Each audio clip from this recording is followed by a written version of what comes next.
سلامونه او نیکې هیلې. په دې درس کې به مونږ په دې لاندې نقطو باندې خبرې کوو، لکه مثال په توګه آیډنټیټي میټرکس، انورس اف ا میټرکس، ډیټرمیننټ اف ا میټرکس، او ورسره لیفټ ډیویژن څه ته ویلی شي او رایټ ډیویژن څه ته ویلی شي. راځئ چې میټلیب ته ولاړ شو او هلته دغه ټول څیزونه په عملي توګه باندې وګورو. ما سره یو میټرکس دی چې نما یې A3 ده. که زه انټر ووهمه ما سره یو میټرکس A3 جوړ شو چې په هغه کې 3 روز دي او 3 کالمونه دي، او په دې ترتیب که زه آی کمانډ په مدد سره یو ډایاګنل میټرکس جوړ کما یا یو آیډنټیټي میټرکس جوړ کما آی اف 3 یعنی په دې کې 3 روز دي او 3 کالمونه دي، او د دې میټرکس نما څه ده؟ آیډنټیټي ده. که زه انټر ووهمه نو ما سره یو 3x3 یا داسې یو میټرکس جوړ شو چې په هغه کې 3 روز دي او 3 کالمونه دي، او په ډایاګنل کې صرف یو پروت دی. که زه چېرته کې A3 او آیډنټیټي خپله کې سره ضرب کما نو ما ته به په ځواب کې A3 راځي. راځئ چې وګورو A3 سټار آیډنټیټي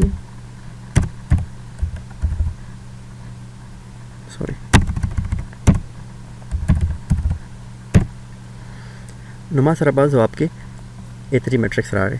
بس دغه د آیډنټیټي میټرکس خاصه ده چې د کوم میټرکس سره ضرب کې په ځواب کې هغه میټرکس بیا درکوي. انورس اف ا میټرکس نه څه مطلب دی؟ که چېرته کې دوه میټریسز په خپله کې سره ضرب کړلی شي او د دوی حاصل یو آیډنټیټي میټرکس وي نو دغو دواړو میټریسز ته مونږه د یو بل انورس وایو. راځئ چې د یو مثال نه وګورو. ما سره یو میټرکس دی A4 نمایه ده. که زه انټر ورکمه نو ما سره یو میټرکس A4 جوړ شو.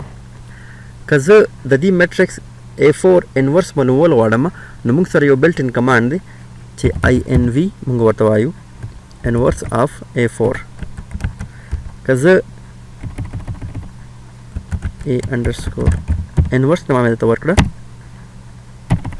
A4 انډرسکور انورس نما مې درته ورکړه، او که زه انټر ووهمه نو ما سره یو میټرکس راغی چې هغه د A4 انورس دی. اوس ویریفیکیشن دپاره به مونږ د A4 او د A4 انورس په خپله کې ضرب وکړو. که چېرته د دغو دواړو ضربونو نه مونږ سره یو آیډنټیټي میټرکس راشي نو دې نه دا ثابتېږي چې دغه دواړه میټریسز د یو بل انورس دي. A4 سټار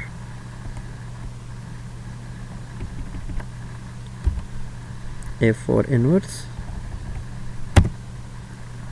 نو موږ سره دا ثابته شوله چې د A4 او A4 انورس په خپله کې د یو بل الټا دي یا یو بل انورسز دي، ولې چې موږ سره په ځواب کې یو آیډنټیټي میټرکس راغی. لیفټ ډیویژن څه ته ویلی شي؟ راځئ چې سلایډ ته ولاړ شو. موږ ګورو چې left division is used to solve the matrix equation Ax is equal to B, and this equation X and B are column vectors. This equation can be solved by multiplying on the left both sides by the inverse of A. په پښتو کې موږ سره د یو سیسټم اف لینیر اکویشن ده Ax is equal to B. په دې کې A خو یو میټرکس ده، X یو کالم ویکټر ده او B هم یو کالم ویکټر ده. که چېرته موږ X معلومول غواړو چې په X کې څه دي نو موږ به د ګس اړخ نه په A انورس کې ضرب ورکو دواړو طرفونو ته، دلته هم او دلته هم. چې دلته کې موږ وګورو د A انورس او A نه به موږ سره یو آیډنټیټي میټرکس راشي، ولې چې د دواړه د یو بل الټا دي، او بیا به هغه آیډنټیټي میټرکس مونږه X ته ور ضرب کو. د آیډنټیټي میټرکس دا خاصه ده چې کم میټرکس سره هم ضرب وخوري نو په ځواب کې هغه میټرکس درکوي. نو په دې ترتیب د Ax is equal to B چې کوم سلوشن دا موږ سره راغی X is equal to A انورس B. نو اوس په میټلیب کې مونږه دغه لیفټ ډیویژن څنګه کوو؟ نو هغې دپاره کمانډ دی X is assigned A left division B. راځئ چې میټلیب کې وګورو. زه فرض کوم چې ما سره یو میټرکس دی چې A5 نمایه ده. که زه یې کمانډ وینډو ته راوړم او انټر ووهمه نو ما سره یو A5 میټرکس راغی چې په هغه کې 3 روز دي او 3 کالمونه دي، او په دې ترتیب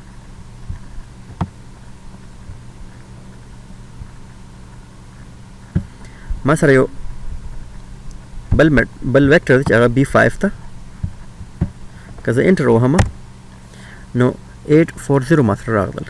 که زه x معلومول غواړم په لیفټ ډیویژن کې نو x is assigned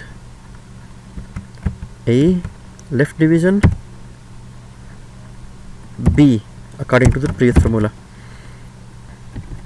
خو ما سره د a په ځای څه دي A5 دی او د b په ځای ما سره B5 دی. که زه انټر وهم اوس x is equal to یا x is assigned A5 left division B5. که زه انټر وهم نو ما سره یو کالم ویکټر راغی چې هغه د دغه سیستم اف لینیر ایکویژن سولوشن دی یا حل دی یا ځواب دی.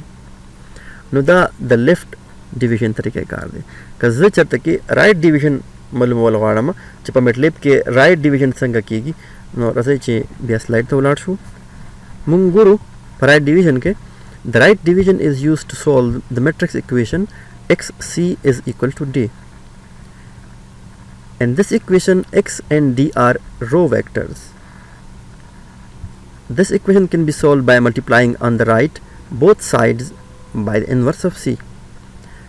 The xc is equal to d da که زه د شي اړخ یا د ګس یا د خي اړخ نه په د سی انورس ته په دواړو کې ضرب ورکم نو د سی او سی انورس نه خو ماته آیډنټیټي میټرکس راشي او که هغه آیډنټیټي میټرکس د ایکس سره ضرب کوم نو ما سره به ایکس راشي او په خي اړخ کې ما سره څه پاتې شي ډي او ورسره سی انورس خو د رایټ سایډ نه یا د خي اړخ نه.